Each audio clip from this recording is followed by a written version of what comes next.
Balangir सुड़पड़ा gas गोदाम निकट rail फाटक निकटरे जड़े व्यक्ति मृतदेह पड़िथिबा सोमवार सकाळे देखाଯାଇଛି।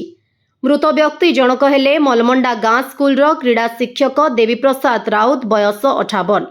आज सकाळे आसुथुबा पुरी दुर्ग एक्सप्रेस ट्रेन रे पिटी होइजिबारु तांकर मृत्यु होइथिबा स्थानीय लोके कहिसंती। से एक कार रे आसी ट्रेन ट्रैक को दौड़ी जाइथिले। सामना पटरु आसुथुबा ट्रेन धक्कारे तांकर घटनास्थल रे मृत्यु होइथिबा लोके कहिसंती। से आत्महत्या करिथिबा चर्चार विषय होइछि। किछि दिन तळे तांक झियंक विवाह संपन्न होइथिला। तेबे झियो बाहागर सरिबा परे कोन पई एभली चरम पदक्षेप नेले ताहा जणा पड़ी नाही। दुर्घटना स्थल रे बलांगीर जीआरपी थाना रेलबाई पुलिस पहुंची तदंत आरंभ करिछि।